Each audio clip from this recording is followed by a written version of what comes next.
The right habits put you in control of your health, relationships, mindset, and more. But most people lack the tools to stick with those habits long enough to see results. That is about to change. Welcome to the Unshakable Habits Podcast with your host, habit change specialist and speaker, Stephen Box. Join us each week as experts share their stories, experiences, and insights, and give you the tools to build unshakable habits so you can live life on your terms. It's time to take your habits from unsustainable to unshakable. Hey everybody, welcome to another episode of the Unshakable Habits Podcast. I am your host, Stephen Box, and today I am joined by Nate Dukes from you'llneverchange.com. Nate, thanks for coming today, man. Oh, listen, dude, Stephen, I got to tell you, man, I've listened to your podcast a lot, and I'll tell you my favorite part so far is that intro video. Well, it gets me juiced up, man. I'm ready. This is going to be exciting. I'm super pumped to be here. Thank you. Yeah, I love it, man. That's why I like to play it at the beginning.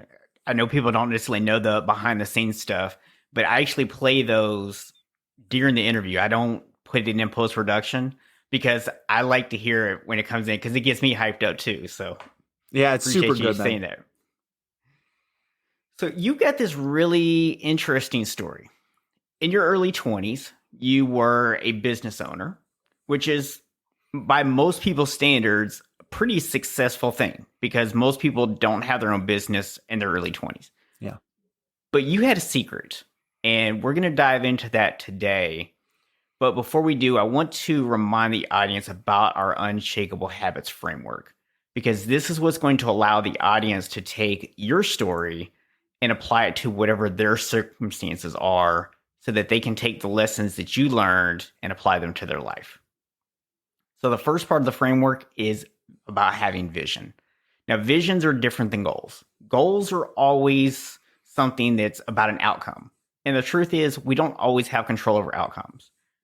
Visions are about behaviors. They're about the person we want to become, the person we want to be. That we do have control over because we can choose what we do. And speaking of what we do, that's the second part of the framework, which is to start building or utilizing skills that we already have. Now, of course, you can't build new skills and you can't learn to better utilize the ones you have if you don't do something to build them, right? So that's where those repeatable or daily actions come in to help to build those skills. So that's the framework that we want to look at this through. So as we're going through Nate's story today, we're going to look at those different elements. We'll kind of see where was his vision, what skills did he have to develop along the way, and what actions did he take to help him do that. Sound good to you, Nate? Dude, listen, this is going to be a great conversation. We think very similarly, and if there's anybody out there who is who's struggling with self-confidence, or maybe you think that your life is too messy to change, or maybe you know that there's more inside of you, but you don't know how to go to the next level, this is going to be an excellent conversation because I really do believe that through what we have to say, it can start to unlock some things inside of you and really help you make some of those positive changes that can really do some amazing things for you. Well, that's it, man. We're just going to hire you to be the new host. So you just ask me the questions the rest of the hour. Yeah. I'm excited, man. So take me through your story, man. Take us back to that 20-year-old Nate, business owner, and this big secret that you had.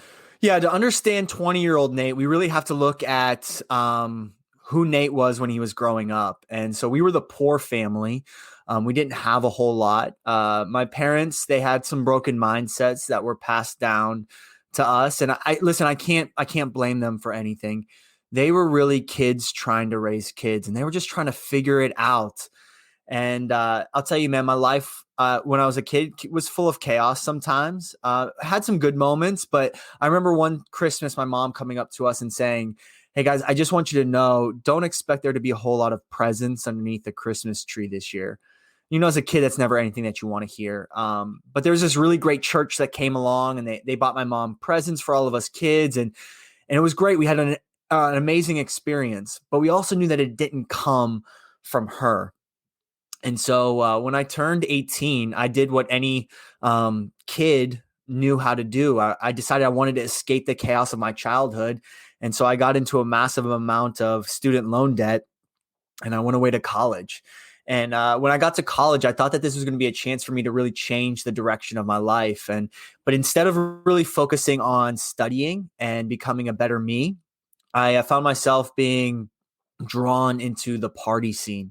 So that's when I was first introduced to alcohol, and then I was introduced to drugs. And I'll tell you, these two things started to compete with each other. And I found myself, it was harder to keep up with my studies. And so I started taking prescription ADD medication to keep up. And all of a sudden I felt like Superman and I was hyper focused. And what started out as a weekend experience with drugs and alcohol turned into a full-blown drug addiction at age 19, 20, and 21. And so after 4 years of college, I managed to come nowhere close to getting a degree. And I actually had to move back in with my parents, which, by the way, that's the real walk of shame. I don't know if anybody listening to this knows what a walk of shame is, but moving back home with mom and dad, that was tough for me. I had to swallow my pride. I had to do something that I didn't want to do. But I did it anyways. I ran out of money and I had no clear direction. And so after that, through a series of events, I started my own marketing company. I had this drive, this entrepreneur that was in the side of me. I knew that I wanted more for my life. You hear these stories of these kids who drop out of college after 4 years or they don't finish at all and they start their own company and they become wildly successful. I just want to be very clear. That is not my story. That didn't actually happen to me. I just did okay. It was an average marketing company. I hardly knew what I was doing. I was really just trying to figure it out. I didn't have any mentors in my life. I didn't have a clear vision. I knew I just wanted to create something of significance. But what that did for me is that it actually opened a door for me for a friend of mine who I used to bartend for. He asked me if I wanted to open up a bar and restaurant in downtown Youngstown, Ohio with him. And for me, this really touched on the entrepreneur that was on the inside of me, but it also touched on this this party lifestyle that I had fallen in love with. And we took what was a failing business in the beginning and we turned it into something that was very successful over the course of 2 years. And so now I have access to more money than I had ever seen in my life. Now I want to be clear, this is not a crazy amount, life-changing amount of money. But being the poor kid growing up, you got to understand, for me, this felt like the world. I finally had a really nice car. I had a beautiful apartment in downtown with high-rise ceilings. I was in social circles that I would have never had access to before. And I thought once I got all of this stuff, it would make me happy. I thought that I would finally be whole on the inside because there was something broken inside of me. And what I found out is that when I got everything that I thought I wanted, I still was miserable and I was still empty. And I couldn't figure out why. That's when the drug addiction really started to ramp up. And now I'm taking 3, 4, 5 times the amount prescribed to any human being. And I'm finding myself gambling and going to casinos. And now I'm starting to get addicted to that. It's not even the money that I was chasing. It was almost the high of winning and losing. And I'm finding myself going more and more and more. And geez, over the course of a year, I ended up actually gambling all of my personal money away. And even though my personal accounts were low, the business bank accounts, they were still full. And so I started moving around money in the business so I could take some off of the top. And I guess at the time I thought to myself, well, geez, aren't I the business owner anyways? Isn't this my money? Well, here's the thing. You can't take business money and use it for personal investments. It's actually called embezzlement. And so here I am embezzling money from my own business. And I have a business partner associated with, and we had about 20 employees who worked for us, and they worked really hard to be able to provide for their families. And I remember one payday, my business partner came in and he said, Nate, it's time to cut the checks for everybody. And I just came clean to him in this moment. I said, listen, if we write these checks, there's not going to be enough money in the accounts to cover them. And you could see the look on his face. He was confused. He was frustrated. He was upset. And then finally it all caught up to him. He realized that I had taken the payroll money the night before and I had gambled it all away. And he gave me an ultimatum at that point. He said, Nate, you can sign this business over to me free and clear and walk away from it, or I'm going to get lawyers involved and I'm going to press charges. So at 26 years old, I walked away from what was my life's work at that point. I moved back in with my mom and dad, another walk of shame. My identity was wrapped up in being a business owner. And when I didn't have that anymore, I didn't know who I was. And I could hardly hold down a job. I would get a job as a local server somewhere, but I would resort to what I knew, which was taking from the cash register. So I get caught for that, and then I get fired. And this happened 3 different times. Finally, the last time that it happened, man, I was desperate, and I was walking around my parents' apartment complex at 3 a.m. I'd just taken a handful of pills, and I was going up to different vehicles trying to see if any of them were unlocked, to see if that I could find anything that I could take or that I could sell, anything I could get my hands on to feed the addiction that was running inside of me. And I ended up opening up the car door to a 1999 Buick LeSabre. I opened up the center console, and I pulled out the spare keys to this car. Apparently, that's where you keep the spare keys to a 99 Buick LeSabre. And I guess I thought to myself in that moment, maybe this is a chance to run away. Maybe this is a chance to get away from all of my problems, because up to this point, I had lost my vehicle. I didn't have a way to get around. And I knew that the life that I was living is not one that I wanted. And so I didn't wake up that day thinking to myself, today's the day that I'm going to steal a car.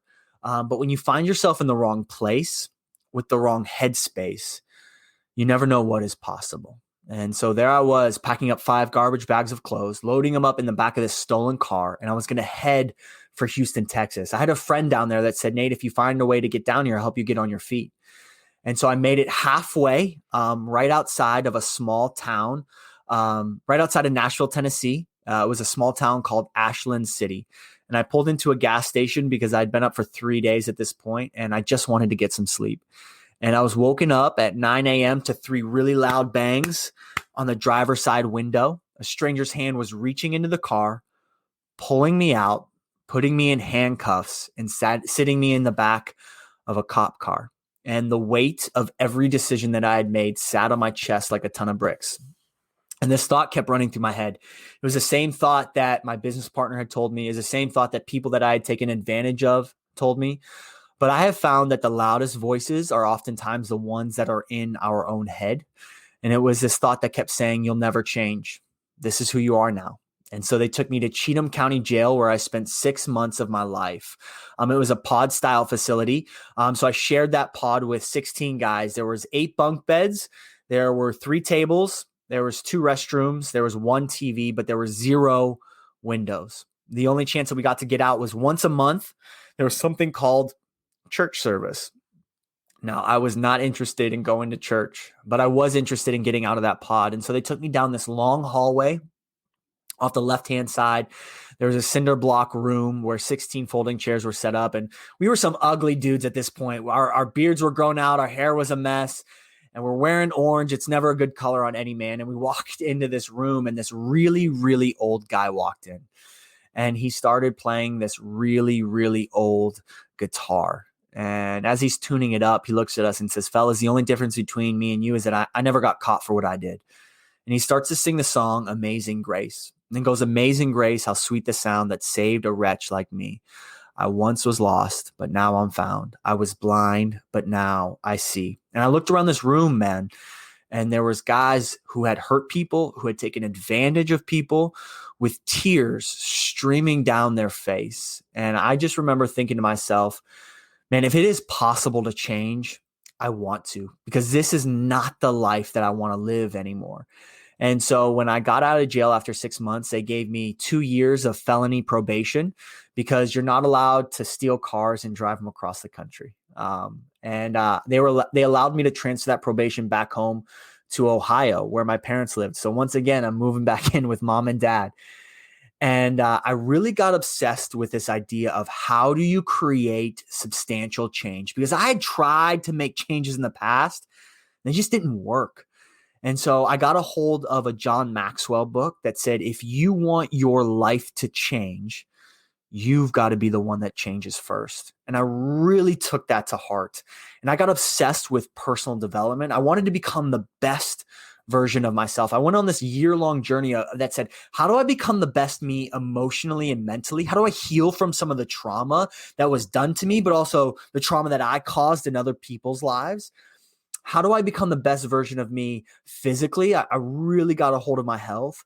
How do I become the best version of me financially? I wanted to really start to take back my finances because they had gotten way out of control. I didn't know what was going on. I also wanted, how do I become the best son? How do I become the best life partner? How do I become the best friend? I wanted to have my personal relationships do really well also. And I'll tell you, it took way longer than a year. And truth be told, I'm still working on that process. It's something that I'm still working out. I want to become the best version of me spiritually. How do I tap into my faith? And I'll tell you, I was a messy person when I got out. But I'm so thankful that there were some people who were willing to get messy with me. And now, several years removed from that process, my life looks very different than what it does now. I got married to the love of my life last year. Her name is Jenna. She's absolutely amazing. We bought our first investment property. And we're actually looking to acquire a second one here very shortly. I sat on the board of a nonprofit for underprivileged youth. And for the last 18 months, I've been working on a project that I believe can help other people who feel stuck or who feel broken or feel like their life is too messy to change. And it's this book that I've been writing called You'll Never Change. And it came out June 1st on Amazon, and it went to #1 in its category, which blew me away. And I've been on this podcast tour where I've gotten to meet so many incredible people and share my message. And I'll tell you, these days, my life looks very different because I'm not just chasing success anymore. In fact, I'm not actually so much worried about success, but what I am worried about is fulfillment. And for me, fulfillment comes from how can I help other people achieve their dreams? How can I help other people achieve their goals? And it's so funny. When I help other people, not only do I feel good, but it's almost as if my problems start to go away and my life gets better too. So I'm so thankful that I get to help other people start from the bottom, create their own comeback story, and prove those negative voices in their lives wrong. Wow, man, you just gave us like I think about 20 or 30 like nuggets in there. So I want to kind of go back and break some of those down. Absolutely. So first of all, I mean, congratulations on, the transformation that you've gone through to be able to get your life to where it is now. Thank you. To where you have the great relationship, you have the book, you have all these things going well for you. So, congratulations on coming full circle on that. Thank you so much. So I want to go all the way back to the beginning of your story. So I think sometimes we underestimate the impact that our childhood has on us. Yeah. Because what it does is it creates stories in our heads. It creates a mindset. And because we live with that mindset most of our lives, it can be very difficult to recognize that it is, in fact, just a story. Yes. It is just a perception. It's not reality. It's not what you're stuck with. And I'm sure you did this when you were younger. I know I did when I was younger. I would say that's just the way I am. Come on. But there's no such thing as just the way you are. That's who you've chosen to be. Yes. And sometimes I think when people hear that, it comes across as like a negative, like you've chosen to be this bad person. The thing is, you didn't choose to be a bad person. Your circumstances taught you certain skills. And when we talk about the unshakable framework, one thing that I don't try to hide from people is that, this works both ways. Yeah. It can create bad habits too, right? So if your vision is, I don't want to be poor, I don't want to struggle like my family did, I'm going to look for ways to make that not happen. Correct. Now you start to develop skills, which seems like a good thing. On the surface, not being poor is a good goal to have, right? But when you have that vision and you're chasing after that, especially when you're chasing after money, it can lead you down the wrong path. Amen. You start getting around the wrong people. That's you get right, around bro. people who have the wrong mindset. And now you're just feeding into that mindset you already had in the first place. And I think we heard some of that in your story. And that's how you got into the party scene. And that's how you got introduced to the drugs.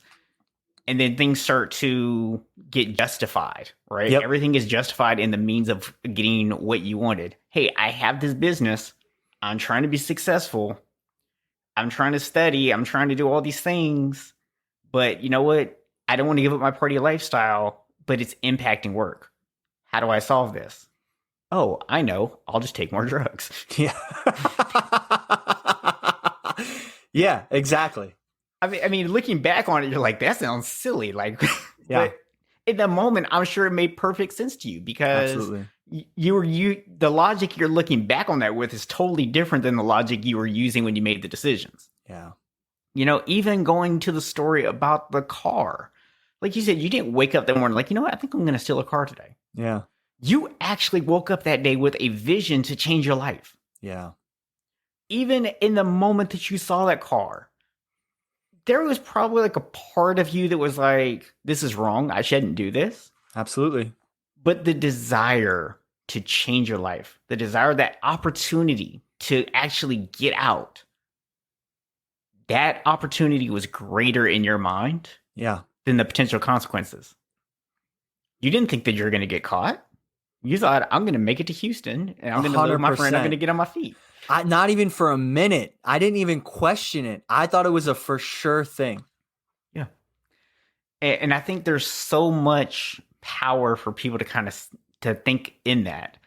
And one thing that you said, and I wanted to repeat this because I wanted people to have a chance to let this kind of sink in, is that moment you get that knock on that window and you have the officer reaching into the car, pulling you out, putting you in handcuffs, and you said, as you sat there in the back of the police car, you felt the weight of every decision, not just the good ones, not just the bad ones, every decision you had ever made in your entire life. That's right. You felt them in that moment. And I wonder how many people out there listening right now have had that moment. I imagine a lot of them have. You know, most of them probably haven't had it in the back of a police car, but they've had that moment where you just feel like this is it. My life is essentially over. There's no coming back from this. And that's where the name of your book came from, was that moment where you're sitting there going, you'll never change. This is who you are. Yes. It was yet another story you were telling yourself. It wasn't until you got yourself in front of a different person. And this isn't a super successful business owner. This isn't some multi-quadrillionaire. This is just some old dude with a guitar, right? Literally what opened up the door to start changing your life. And I think that's so valuable because a lot of times we overlook the blessings. We start chasing after the wrong people and the wrong things. So good. And we don't start looking for what brings peace. So I love that you have that aspect of your story where it's like, hey, you know what? I listened to this guy singing, and I looked around and I saw the impact it was having on other people. And in that moment, you got a new vision. Yeah. And that vision became, okay, you know what? I've talked about changing my life. I've talked about having the business and failing and going back home. And then you had the other business and you went to, you were skimming off the top and then you got caught doing that. And then you lost that. So you would hit rock bottom multiple times. Yeah. So I think people always think rock bottom is where we eventually find ourselves. But just because you've hit rock bottom doesn't mean you find yourself. That's right. We Come all on. need something to pick us up from rock bottom. That's how you get to the next level. Yes. That's how you get the vision. So rock bottom can give us a vision sometimes, but if we don't take that next step, then it doesn't matter. So good. Now, something else, and I like to draw parallels sometimes. So one of the parallels that I was kind of drawn as listening to your story is you talked about when you were at the restaurant. Things are good. You're managing everything, right? I mean, you've got your drug addiction, but the restaurant is making money. You're Yeah. successful. Yep. Like you said, you're not uber successful, which is a whole nother conversation because a lot of times we judge other people. We look, say, oh, Nate's a business owner. He's doing it big. Like you said, you weren't doing it big though. You ended up back at home. Oh, Nate's got this big restaurant that's so successful. He's killing it. They didn't know you had a secret drug addiction. That's right. Right. So the lesson there is don't judge yourself by other people, right? Because So you don't good. know what they got going on behind the scenes. Yes. But even as you were juggling all this stuff and eventually started to catch up to you, and then all of a sudden you ended up getting into gambling and you lost all this payroll money. Yeah. What people I think sometimes will miss when they're creating habits, and this is why I like the idea of visions instead of goals. Because when we start focusing on a specific outcome, a goal, we don't always do the best way to get there, right? If we want to lose weight, sometimes we start starving ourselves instead of Sure. nourishing our body. If you want to change, if you want to improve your spiritual health, right? Sometimes you start following people that you think are great spiritual leaders instead of actually going to the source material and getting your inspiration from that, right? Yes. And it's not to say that necessarily that those are going to be bad things, although I don't recommend starving yourself ever. But it's not to say that, the things that you're going to do are necessarily bad, but they can be. Yeah. And so it's very important that you make decisions from a logical standpoint and be able to reflect back on them. When you're just reacting and you're trying to push to achieve a certain thing and it becomes by any means necessary, Yes. those means normally don't work out. Oh, it's unhealthy. Yeah. You exactly. You end up getting into unhealthy situations. Yeah. So I think that kind of recaps like your whole story there. Some of the main points I wanted to kind of go back and hit for everybody there. So now you're in a situation, you've got the book, you've got the program. Yeah, man. So talk to me about once you got this new vision, right? So you're sitting there, you're listening to this guy sing Amazing Grace. Mm-hmm. Now, it wasn't an overnight process, No. but we know what your vision was at that point. So let's talk about what some of the skills were. So Yeah. obviously I'm gonna guess that the first skill you had to change was your mindset. Yes.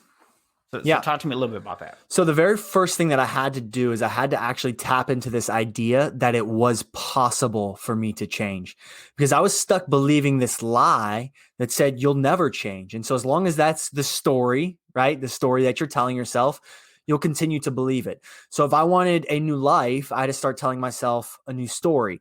And the new story that I was telling myself is that there was going to be a reason why I went through all of this. There was going to be a purpose and a passion that comes out of all of my pain.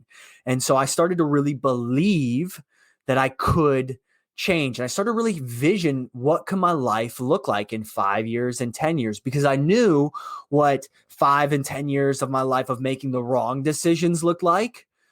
But what could my life look like of 5 or 10 years of making the right decisions? And I just didn't know that. And for me, that really got me excited. That got me inspired. Yeah. I got, instead of being pushed towards something, I was being pulled towards it. And it wasn't like I was actually felt like I was forcing it, but I wanted to wake up every day and experience what this life of making good, positive changes in my life could look like. The very first step into making any kind of change for me was a belief system. And that belief said, you can change. Yeah. I love that too, because so often I see people make this mistake when they're trying to go after something. We start thinking about all the things we need to cut out, all the things we need to push away. And we don't really stop to think about what do we need to pull in? What do we need to get pulled toward? And that's really what you did. You started thinking about this positive mindset. And I'm sure that you had doubts. I'm sure you heard those negative thoughts in your head that said, but Nate, you're a criminal. Yeah. But Nate, you're a drug addict. But Nate, you heard all those things in your head. And if you didn't have that strong conviction that was pulling you towards something better, you might have actually feel victim to those voices. Yeah. And so this is where it became really important to mend the relationship that I had with myself. So the most important relationship in my life is the one that I have with God. But second to that is the relationship that I have with me. And this is going to sound crazy. It's actually a little bit more important than the relationship I have with my wife. And this is why, because when things are good with me, when I'm good with me, I'm a better husband. When I'm good with me, I'm a better friend. I'm a better leader. I'm a better motivator. I'm a better version of myself for other people when I am good with me. And so I had to do some reflection. Tim Ferriss says that everything we want in life is on the other side of an uncomfortable conversation. So I had to have some uncomfortable conversations with myself.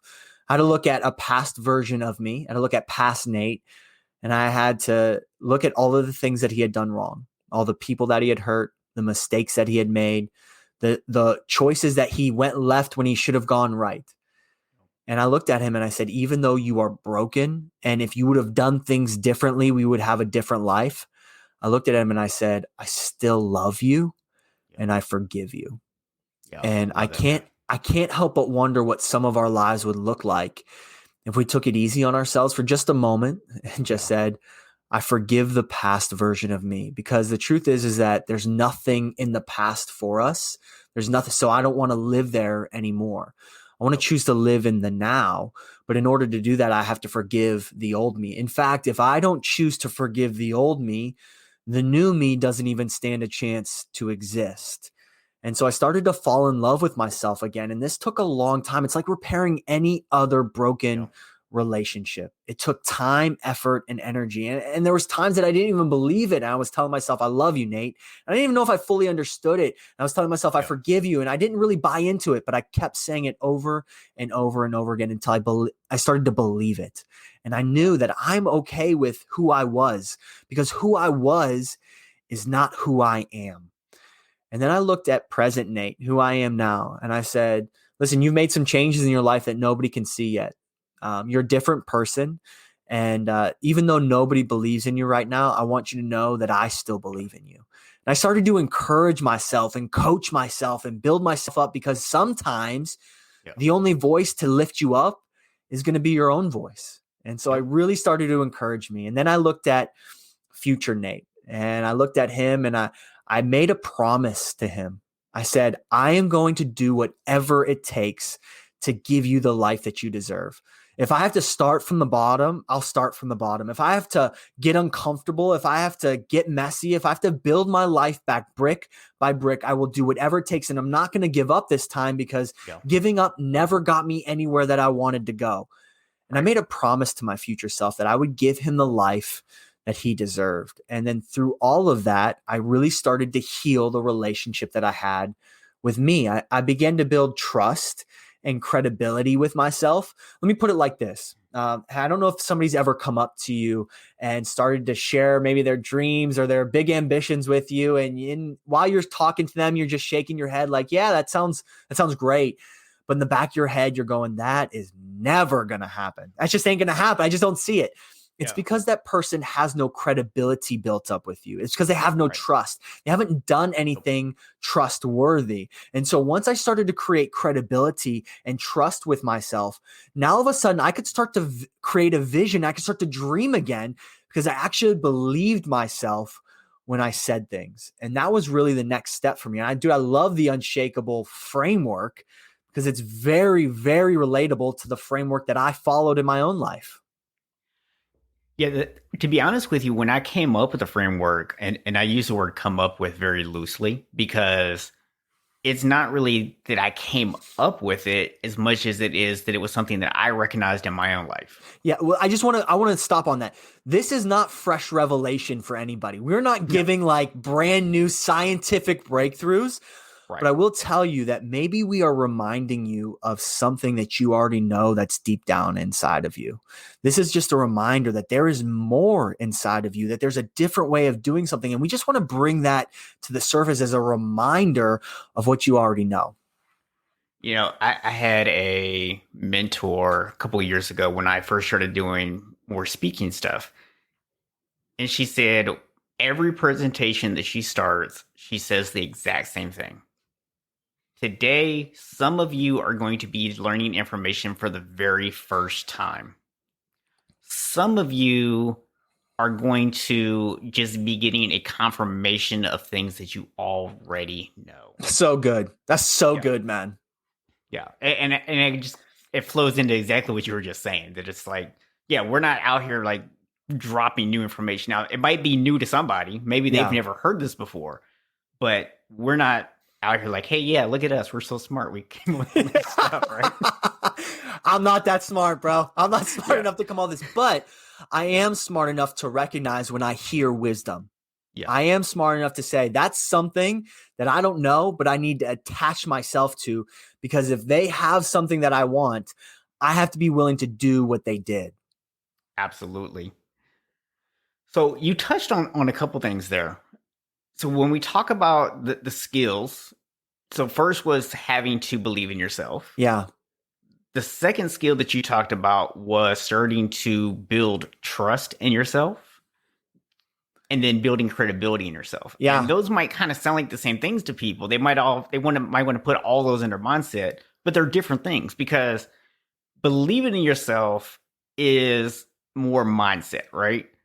But trusting yourself is consistently making good decisions and starting to believe that you're the kind of person who can. Because here's reality. If we look back at your story, you didn't start off with the idea that I'm going to become a party person. You started off with the idea that I want to make my life better. Yes. You just happened to get around people that was their version of better, and you adopted it, right? So good.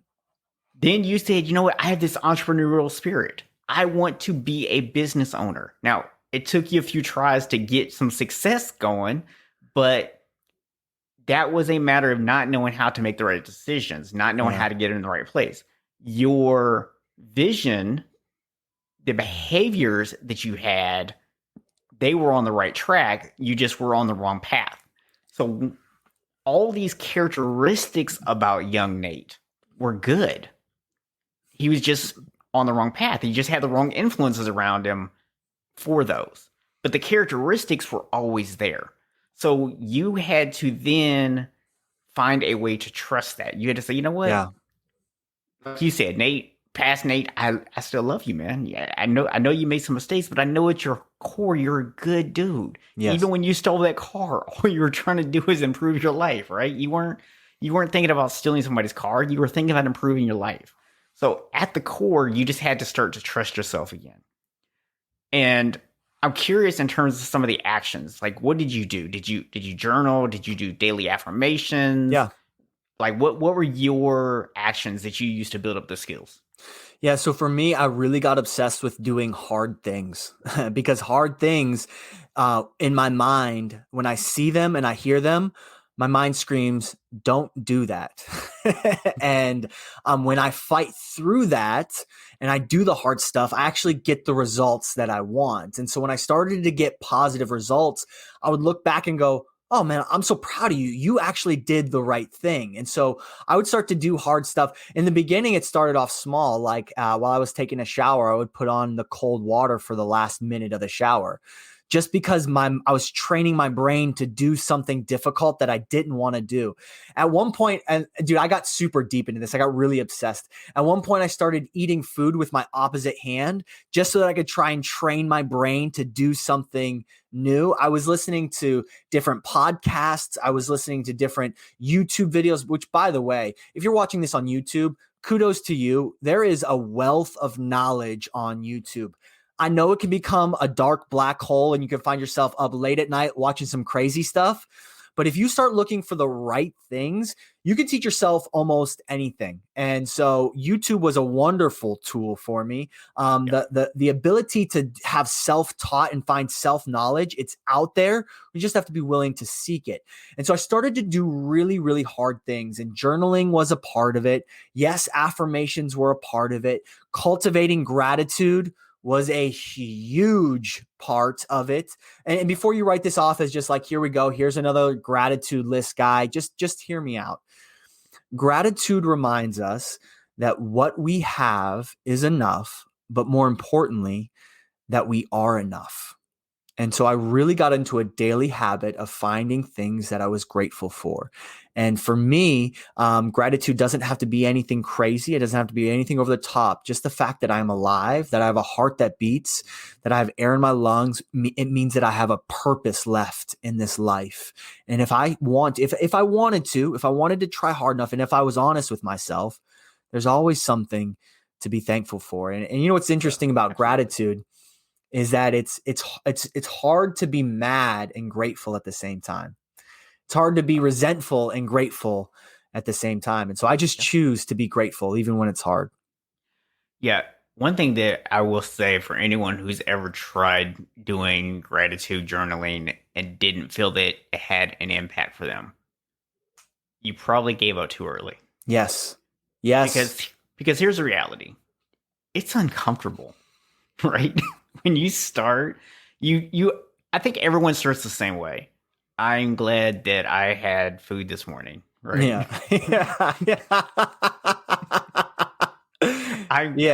I'm grateful for that extra 15 minutes of sleep, right? Yeah. So I think we all start small, and sometimes when we start really small like that, it can be difficult to see the value in it. And Yes. I'm a big fan of starting small. But if you keep doing it, at some point you start to catch yourself and you start to realize the power of those little things that So good. we take for granted. And that's what the power of gratitude really does. It's not about making things better. It's about making you appreciate them. Yes. It's about making you realize that, you know what, life's not so bad. Yes. Don't sleep on the power of gratitude. It can change everything. It can change everything for you. And it's not that your life will change. It's that you will change. I remember a conversation that I had many years ago with a store manager that I had. I was an assistant store manager at the time working in retail. And that morning I had an issue with my car. Got a flat tire. And my car, basically just broke down on me on the side of the road. I had to get it towed. I was like 3 hours late for work.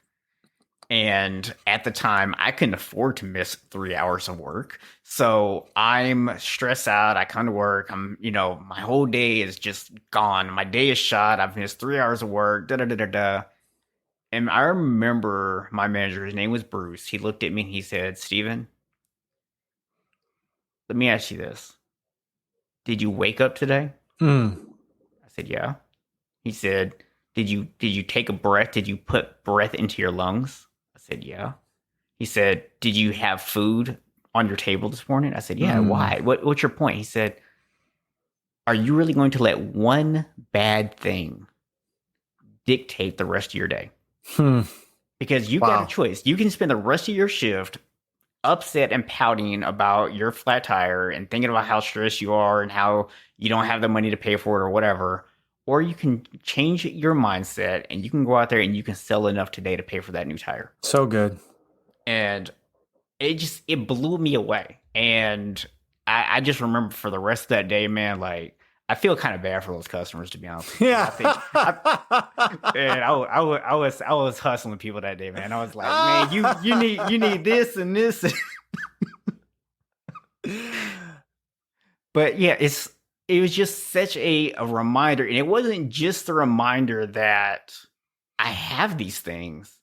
It was the reminder that, dude, you've got like all this wonderful stuff. You have this beautiful wife at home. You've got a nice, apartment that you're living in. You have a car that you can actually drive in once you get your tire fixed. You have all of these things in your life, and you're letting one bad thing make it seem like you have nothing. And that, to me, is the power of gratitude. Is once you start to appreciate those small things, you start to realize just how great your life really is. That's right. So.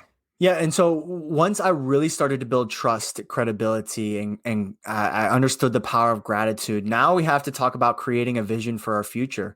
And man, I'll tell you, if you don't start to take control of your life, there will always be somebody who has a plan for it other than you.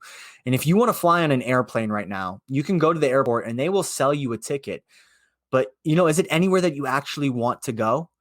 And so I just want to encourage you. I don't know if maybe there's been some dormant dreams on the inside of you, or maybe there's some things that you wanted to do, but you didn't know how to make it happen. And you really have to start to dream big, but we need to get very specific on what this vision is going to look like. And when you ask people what I start to talk to people a lot about this, and this is some of the stuff that I do. I help coach people through this. And I ask them, I say, what do you want your life to look like? And they usually give you generic answers, mostly because most of us have never thought about this before. They'll say things like, well, I just want to be happy. I just want my kids to be taken care of. I just want the bills to be paid. Well, there is inherently nothing wrong with that. It isn't specific enough. And so we need to get crystal clear. And I start to ask things like, what do you want your legacy to look like? What do you want people to say about you when you leave a room? What do you want to pass down to your kids? What do you want your interpersonal relationships to feel like? Do you want them to be draining on you, or do you want them to be life-giving? And so we want to get very clear on what we want our future, our vision to look like, to feel like, to sound like. We want to know exactly what we are moving towards, because once we have a clear target, now we can start to reverse engineer it. And I love the second part of the unshakable framework. And you start talking about the skill sets or the decisions that we need to make. And decisions, contrary to popular belief, matter. The things you do every single day have an impact. What we do can determine our destiny. And so we want to take control. We want to take back control of our decisions, of our decision making. We're not just going to leave it up to chance, or this is how I've always done things, or this is what they did, so this is what I'm going to do. No. We need to figure out what is it that makes sense to us to move towards our vision instead of away from it. And then here's the hardest part, guys. And I wish there was a life hack for this, but I just haven't found one. Once you have a vision and you start making the right decisions, you need to multiply all of that by time. And the hardest 4-letter word any of us are ever going to hear is wait. And maybe you have a vision for your life, or maybe you're starting to make some right decisions and you're not seeing the change that you want. I'll tell you, the best thing that you can do is start to give yourself some time, because small decisions over a long period of time can have massive results. So we want to give ourselves some time, enough time to see real change. Man, you just nailed it right there, because that time thing, that's especially in this day and age. We live in a microwave society. Yes. I want it right now, right? Actually, it's funny that you bring that up, because I was just doing my small group for church yesterday. And one of the things that we were actually talking about is how sometimes you'll pray for something, you'll pray for it. And you're like, all right, God, I've been praying for this since Monday. It's Thursday. What's the holdup here, right? Yeah, that's right. That's right. And it's not just a spiritual thing, because I don't want anybody to feel like I'm trying to like necessarily push my beliefs on them here. But you can apply this to anything in your life. Yeah. We expect like instant results. And the reason we expect instant results is simple. We want to get rid of the pain. I go back to, because I just think it's such a great example of you in that car. You weren't setting out to steal a car. You were setting out to change your life. Yeah. Because where you were in your life at that time was so painful that you just wanted to get away from the pain. Yes. And you didn't think about the consequences of your actions. All you were thinking about was getting away from that pain. And that's why it's so hard to be patient. And it's a good example that when we're not patient, when we don't look for the right opportunities, we might end up in the back of a police car, or we might end up in a situation that we don't want to be in because we've made a bad decision in the spur of the moment, in the moment where our pain was so high. Yeah, and I think it's important to remember that when you're making the right decisions about your life, oftentimes the right voices in our life can equal the right choices in our life. So I want to be aware of who am I letting into my life. And I explain it like this, is that, if your hands are full, it's hard for us to carry anything else. And so I'm not saying give up on people. I'm not saying cut people off. I'm just saying maybe we need to let go of some of the time that we spend with people. And you know the group of people I'm talking about. When you get around them, you become a different person. You say things that you don't want to say. You act a way you don't want to act. And maybe we just let go of some of the time that we spend with them. And then once our hands are opened up, we're actually available to start to receive new people in our lives, and they can help us create a new vision and start making new choices. And all of a sudden we have new results and we want a different life. Well, now we're making different choices to create that different life. And so all I'm saying is that you are the sum total of the 5 people that you do life with.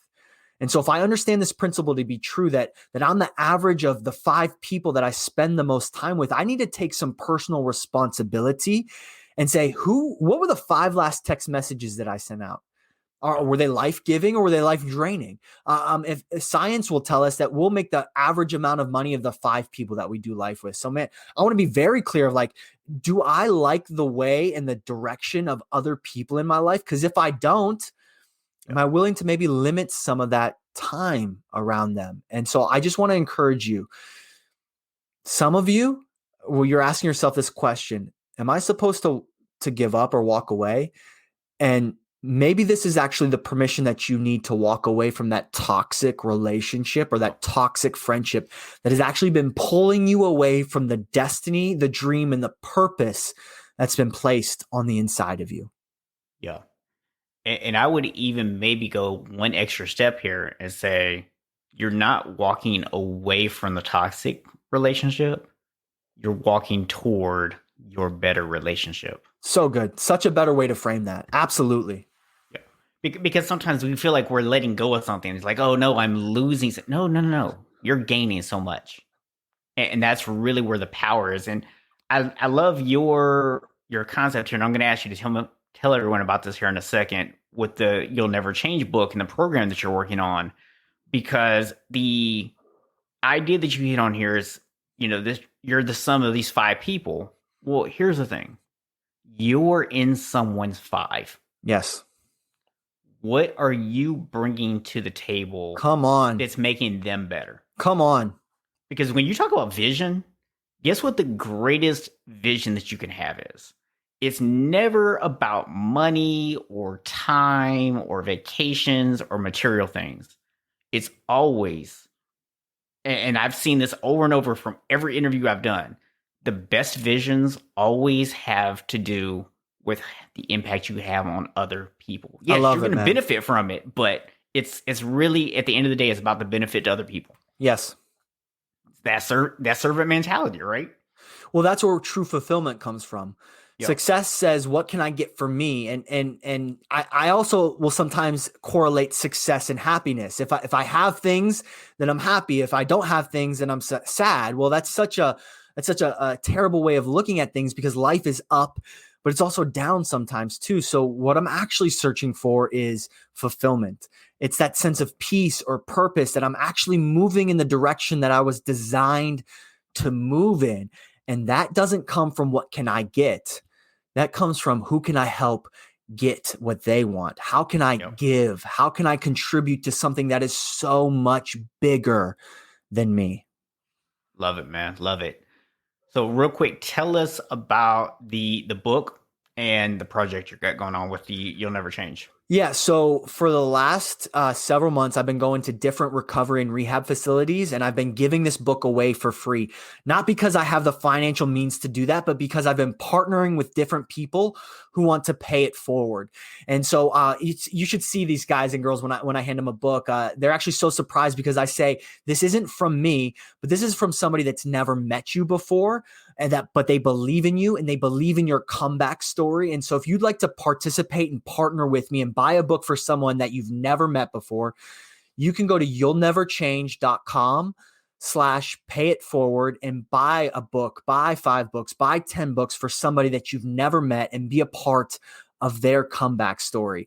If you're interested in picking up the book, you can go to Amazon and you just type in You'll Never Change, or you can type in my name, Nate Dukes. It is a passion of mine to see other people create their own comeback story. So this isn't about me and how good I am and the things that I can do. Man, I'm just more interested in creating impact and watching what other people can do. I love that, man. I love the fact that you basically have that as two things, right? So people can go and they can get the book for themselves. So that way they can hear your story. They can see all these things. They can get this path. But they can also share it with other people by going Absolutely. to You'll Never Change and you'll never change.com, excuse me. And that way they can actually buy copies and get this into the hands of other people to actually help them out. Absolutely, man. Yeah, I think that's a great strategy, man. And it's something that I think people don't necessarily realize. So I want to use the example going back into your story again to illustrate the power of this to people. Your entire life changed because a guy walked into a room, picked up an old guitar, and started singing a song. Come on. That's all it takes. It's someone believing in you, because we talked about how you had to develop the mindset, how you had to build the relationship with yourself. But at the end of the day, you needed somebody else when you were at your lowest point to come to you and say, Nate, I believe in you. Yes. You can have better. And when he was singing that song to you, he wasn't saying like, hey, Nate, I'm the guru. I can help you. I can, I got the plan here, A, B, C, and D. He was just saying like, hey, this is what helped turn me around. This is what saved me. Yeah. And I'm sharing it with you. It might be for you. It might not be for you, but this is what saved me and I'm sharing it with you. Absolutely. And that inspired you to take your own path. And that's what I love about your story, man. Thank you so much. Dude, I'll tell you, this has been such a great conversation. I've really, really enjoyed this. I actually felt like this was a life coaching seminar for me, man. You broke down my whole story and gave it to me in a completely different perspective. So I really appreciate our time together. Absolutely, man. And I enjoyed the conversation as well. I love the energy that you bring to it, man.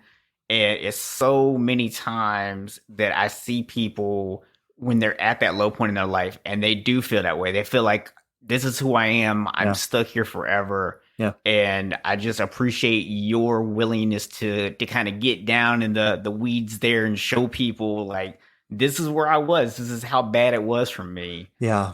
And you're not doing it in a, but look at me now kind of way. You're doing it in a like, hey, I made the choices and I started to build my life up. It didn't happen overnight. It was a slow process.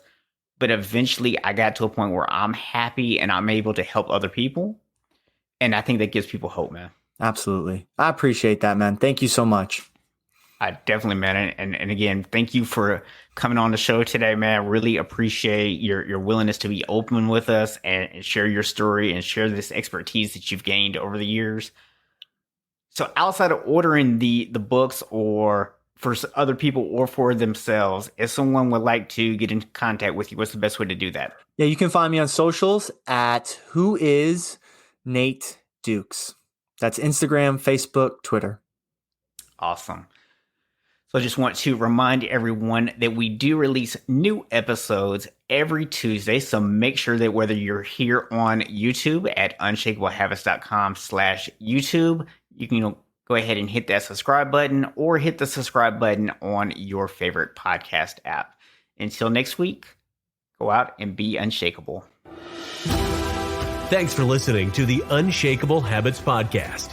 If you enjoyed this episode and you'd like to help support the podcast, please share it with others, post about it on social media, or leave a rating and review. To catch all the latest, please subscribe at unshakablehabits.com/YouTube or on your favorite podcast app. You can learn more about Unshakable Habits at unshakablehabits.com. Until next week, be unshakable, my friends.